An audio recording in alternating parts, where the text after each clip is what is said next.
የ1447 የኢደል ፈጥር በዓል በዓለም ላይ ለሚገኙ መላው ሙስሊም ማህበረሰብ የደስታ የተስፋ ለወደፊት ብዙ ኸይራቶችን የሚሰሩበት ወቅት እንደሚሆን ተስፋ አደርጋለሁ እና ረመዳን ላይ የነበረው አብሮነት፣ ረመዳን ላይ የነበረው መከባበር፣ ረመዳን ላይ የነበረው የጋራ ትስስርና አንድነት ከረመዳን በኋላ እንዲቀጥልና ይሄ ደግሞ ቋሚ የሆነ ተግባራችን እንዲሆን በንፋስ ስልክ ላፍቶ ክፍለ ከተማ እስልምና ጉዳዮች ምክር ቤት ስም አደራ ለማለት እወዳለሁ። እንደ ክፍለ ከተማው ባለፉት የረመዳን ወቅቶች ብዙ የአብሮነት ስራዎችን ሰርተናል።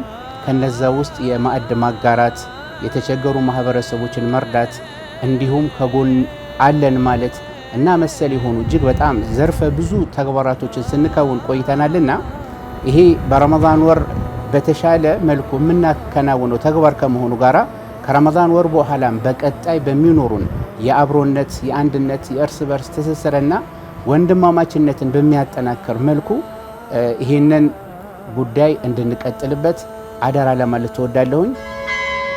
ረመዳን የአብሮነት፣ ረመዳን የፍቅር፣ ረመዳን የትስስር፣ ረመዳን የኸይር ስራ መስሪያ ወር እንደመሆኑ መጠን ኸይር ስራ ደግሞ ረመዳን ላይ የሚበዛ ከመሆኑ ጋራ ከረመዳን ወር ውጪ ባሉትም ኸይር ስራዎቻችንን አብዝተን የተሻለ ተግባርን አከናውነን ለኢትዮጵያ ሙስሊም ማህበረሰብ ሊጠቅም የሚችል በተለይ ደግሞ እንደ አዲስ አበባ ባለንበት በክፍለ ከተማችን እታች ድረስ ላለው መዋቅር ሙስሊሙ ማህበረሰብ ተደራሽ እንድንሆንና ኸይር ስራዎቻችንን በእጥፍ ድርብ አብዝተን የዛም ደግሞ ውጤት የምናይ አላህ እንዲያደርገን አላህን ከመለመን ጋራ በድጋሚ በመላው ዓለም ለሚገኙ ሙስሊም ወንድሞቻችን እህቶቻችን እንኳን ለ1447ኛው የኢደል ፈጥር በዓል በሰላም አደረሳችሁ ለማለት እወዳለሁኝ።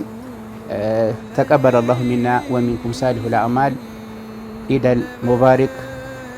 ኩሉ አሚን ወአንቱም ቢኸይር። ወሰላሙ አለይኩም ወረህመቱላሂ ወበረካቱሁ።